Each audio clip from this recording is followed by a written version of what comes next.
Venezuela has resumed repatriation flights for migrants from the United States. It comes after the White House said it would revoke the temporary legal status of more than 500,000 people from Venezuela, Cuba, Haiti and Nicaragua. They've been told to leave the United States before April the 24th. They entered the US under a government sponsorship scheme.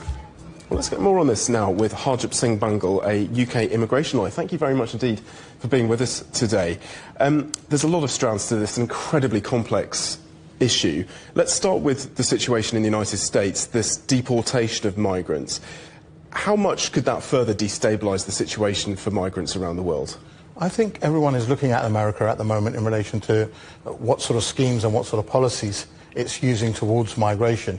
And if successful in America, these policies, then people in Europe, the voters, will definitely ask their respective governments, well, why can't you do this if America is doing this?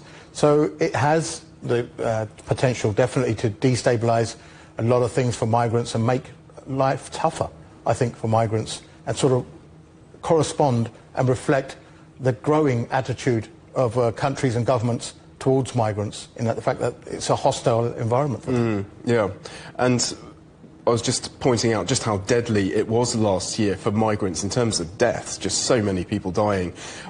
Will this worsen, do you think? Will this trend worsen? And what impact do you think that there could be from these funding cuts that have been announced to the International Organization for Migration? That's very sad to hear about the funding cuts, because the International Organization for Migration does a lot of research and does a lot of work in relation to migration, and issues a lot of papers and advice in that regard. So cutting the funding will allow them not to do that anymore. And that sort of is not only tragic, but this is going to be more and more dangerous for migrants to get to places safely, to be offered refuge. We're going to see more perilous journeys. The agents will sell the product more. If something becomes less available and the demand is high, price goes up. So then the agents will be doing more dangerous journeys, and we can expect more tragedies, unfortunately, unless there's a sort of plan to replace, well, what are we going to have? You're going to deport people, but what are you going to do instead? There's no backup plan, there's no alternative there. Just sending people back, and then they'll be trafficked back again, or allowing them to be re-trafficked again. It's not great policy. Let's talk more about the specifics then. You mentioned the hostile environment, something that we associated with the previous Conservative government here in the UK. Indeed. We now have a Labour government. They are tightening immigration policies. Public backing is something that they do have for tighter immigration rules. But how does the government balance that with humanitarian responsibilities? Well, I think most governments and parties pander to votes, and the only reason they're in is because of the voters. Now, immigration is a top 3 issue in this country and this election, and in many countries.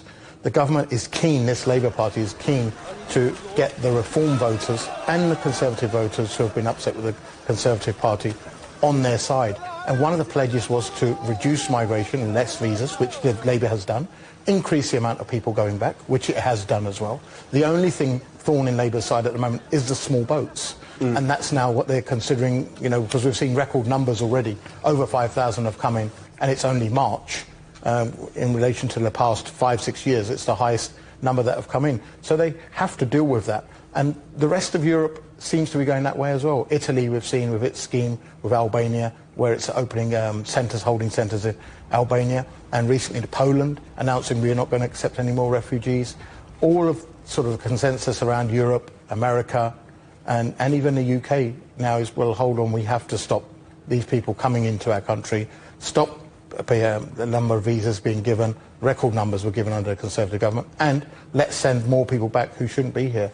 That seems to be the consensus around it, and Labour is following that line. And it's going to be hard for them to balance it as the party seems soft on migration, when in fact, when you look at the figures, they're not. Yeah, in 2009, Labour was sending back 60,000 people a year. I mean, they were actually the party that immigration was working under. Right. And so, we have this image of Tories are tough and Labour's not tough. Indeed. Well, it's a huge issue, but thank you so much for coming in to talk to us about it. Harjap Singh Bhangal, UK immigration lawyer.